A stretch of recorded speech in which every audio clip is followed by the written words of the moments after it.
2006 और 2007 Indian cricket का सबसे लोएस्ट फेज बोल सकते हो। तो जब से राहुल द्रविड़ इंडिया के कोच बने, उस पीरियड की याद दिला रहे हैं जब वो कैप्टन थे और ग्रेग चैपल इंडिया के कोच थे, जब पूरी टीम को तितर बितर कर दिया था, चॉपिंग एंड चेंजेस। और अभी हम वापस वैसा ही कुछ देख रहे हैं। तो जो उम्मीदें राहुल द्रविड़ ने इंडिया के कोच स्टिंट के बाद और रोहित शर्मा ने आईपीएल स्टिंट के बाद दिखाई थी, उसमें से तो कुछ भी होता हुआ नहीं दिख रहा है अभी। पहले ये देखते हैं कि जब राहुल द्रविड़ कैप्टन थे और ग्रेग चैपल कोच थे, तब क्या हुआ था। इंडिया एक वेस्ट इंडीज टूर पे गई थी 2006 पे और वेस्ट इंडीज से 4-1 की मात खाई थी, ह्यूमिलिएटिंग सीरीज डिफीट। हालांकि वेस्ट इंडीज की टीम तब कंपैरेटिवली ठीक थी, बट इंडिया की भी टीम उस वक्त सौरव गांगुली, वीरेंद्र सहवाग, युवराज सिंह, राहुल द्रविड़, जहीर खान, हरभजन सिंह, सुरेश रैना, ये बहुत स्ट्रॉन्ग इंडियन टीम थी जो वेस्ट इंडीज से 4-1 से हार के आई थी। उसके बाद इंडिया जाती है साउथ अफ्रीका दौरे पे। साउथ अफ्रीका दौरे पे पहला मैच बारिश की वजह से वॉश आउट हो जाता है। उसके बाद वो मैच इंडिया बुरी तरह से हार जाती है। इनफैक्ट एक मैच में India is bold out for under less than 100। सिर्फ तेंदुलकर ने कुछ 38 रन बनाए थे, बाकी एवरीबडी फेल्ड और इंडिया ह्यूमिलिएटिंगली अगेन 2-0 से सीरीज हारती है साउथ अफ्रीका से। बहुत उम्मीदें थी इंडिया को 2006 चैंपियंस ट्रॉफी से, क्योंकि होम कंडीशंस का एडवांटेज था, होम क्राउड का एडवांटेज था। बट अगेन सामने आती है वेस्ट इंडीज और इंडिया मैच हारती है। कुछ स्ट्रेंज डिसीजंस थे उस वक्त। इरफान पठान को कभी कभी उसको 3 नंबर पे भेज देते थे, कभी ओपनिंग करा देते थे, कभी मिडिल ऑर्डर, तो he was constantly used as a floater.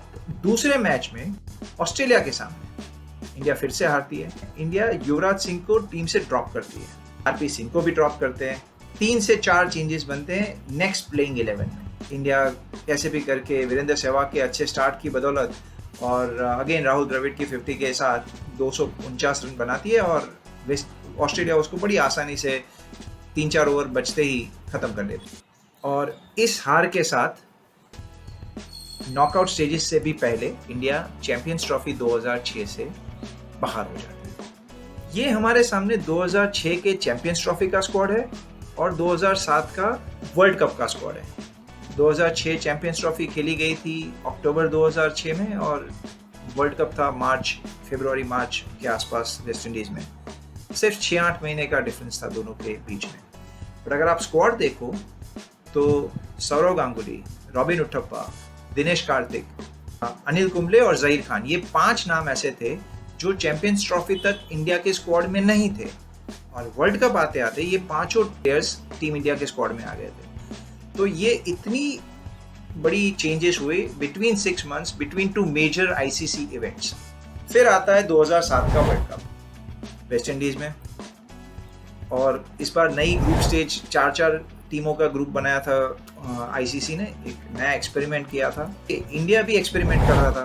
Tendulkar को मिडिल ऑर्डर में खिलाया गया, उथप्पा जो अभी अभी टीम में आए थे उनको ओपनिंग कराया गया इतना इंपॉर्टेंट टूर्नामेंट में। और वो सब चेंजेस की बदौलत हुआ क्या कि बांग्लादेश के सामने इंडिया वर्ल्ड कप हिस्ट्री में पहली बार ग्रुप स्टेज में हारती है। उसके बाद आती है श्रीलंका, वहां पे भी सेम सिचुएशन, श्रीलंका के सामने भी इंडिया हारती है और इसी के साथ इंडिया की वर्ल्ड कप में आगे बढ़ने के चांसेस खत्म हो जाते हैं और इंडिया 2007 वर्ल्ड कप से ग्रुप स्टेज में डिस्क्वालीफाई हो जाता है। हम फास्ट फॉरवर्ड करते हैं 2021 को, राहुल द्रविड़ इंडिया के कोच बनते हैं 2021 में। और उसके बाद क्या होता है?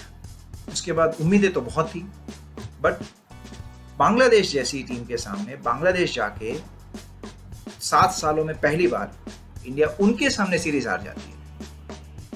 और उसके बाद साउथ अफ्रीका जाते हैं, हिस्ट्री में पहली बार साउथ अफ्रीका सामने ये ओडीआई सीरीज में व्हाइट वॉश मिला इंडिया को। उसके बाद आता है एशिया कप 2022। ग्रुप स्टेज में इंडिया पाकिस्तान के सामने एक क्लोज मैच जीतता है, बहुत ही फेमस हार्दिक पांड्या के परफॉर्मेंस की वजह से। बट उसके बाद सुपर 4 में इंडिया पाकिस्तान के सामने ही बुरी तरह से हारता है। उसके बाद तो श्रीलंका के सामने, जो कि एक ट्रांजिशन फेज से गुजर रही थी और उस वक्त एक बहुत मॉडरेट टीम बोल सकते हो विथ ऑल ड्यू रिस्पेक्ट, उस टीम के सामने इंडिया एक बहुत ही कन्विंसिंग डिफीट फेस करता है। और इसी के साथ एशिया कप 2022 से जो डिफेंडिंग चैंपियंस थी इंडिया, वो बाहर हो जाती है without again reaching to the semifinals और द फाइनल्स। फिर आता है T20 वर्ल्ड कप ऑस्ट्रेलिया में। यह शुरुआत तो अच्छी करती है, जिम्बाब्वे के सामने, बांग्लादेश और नेदरलैंड्स, ये तीनों टीमों के सामने इंडिया मैचेस जीत के अपना सेमीफाइनल की तरफ की जो अपनी पकड़ है वो मजबूत करती है। बट अभी भी सेमीफाइनल स्पॉट कंफर्म नहीं था। एक मैच खेला गया पाकिस्तान के सामने। शायद ये मैच मैं तो जिंदगी भर नहीं भूलूंगा, और मेरे ख्याल से ना कोई इंडियन क्रिकेट के फैंस या विराट कोहली के फैंस कभी भी इस मैच को भुला पाएंगे, और बुलाना भी नहीं चाहिए। क्या मैच था! पाकिस्तान ने 159 रन बनाए थे।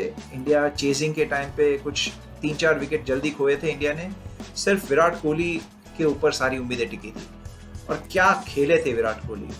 आखिर तक लेके गए, फिर बैकफुट पे जाके साइड स्क्रीन के ऊपर से 6 मारा, फिर वो फ्लिक करके स्क्वायर लेग के ऊपर 6 मारा, और ये Virat Kohli single handedly India को मैच जिताते हैं। और इसकी बदौलत इंडिया सेमीफाइनल में इंग्लैंड के सामने अपना स्पॉट कंफर्म कर लेती है, और अगेन उम्मीद जगाती है कि इस बार इंडिया आखिर तक जाएगी। लेकिन इंग्लैंड 10 विकेट से ये मैच जीत जाती है।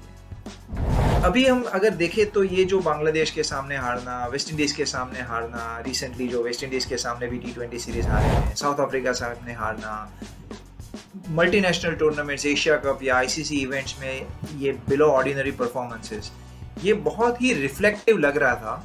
तो मैंने कुछ स्टैट्स निकाले। तो एज दे से, स्टैट्स डोंट लाई। तो जब राहुल द्रविड़ कैप्टन थे और ग्रेग चैपल कोच थे, इंडिया ने टोटल 2 मल्टीनेशनल टूर्नामेंट और 2 ICC इवेंट्स में पार्टिसिपेट किया था उस वक्त इंटरेस्टिंगली 2006 और 2007 में एशिया कप नहीं होस्ट हुआ था, बट एक इंडियन ऑयल कप और एक DLF कप ऐसे करके 2 मल्टीनेशनल टूर्नामेंट हुए थे उस वक्त जो होते थे, और 2 ICC टूर्नामेंट्स हुए थे, एक चैंपियंस ट्रॉफी और 2007 विश्व कप। इसमें से किसी में भी इंडिया ना सेमीफाइनल फाइनल तक पहुंचा, ना जीतने का तो सवाल ही नहीं। अभी के स्टैट्स देखते हैं। जब राहुल द्रविड़ कोच बने, रोहित शर्मा कैप्टन बने, एक मल्टीनेशनल टूर्नामेंट जो Asia cup, 2 ICC events, champions trophy और T20 वर्ल्ड कप और world test championship, again India fails to make it, और मल्टीनेशनल टूर्नामेंट में भी कुछ नहीं हुआ। सिर्फ बायलैटरल में रिकॉर्ड ठीक ठाक है, उसमें भी वेस्ट इंडीज के सामने हार के आए हैं, अभी उसमें भी बांग्लादेश के सामने हार के आए हैं। तो सिर्फ बायलैटरल में भी अगर डोमिनेंस है तो सिर्फ होम कंडीशंस में है।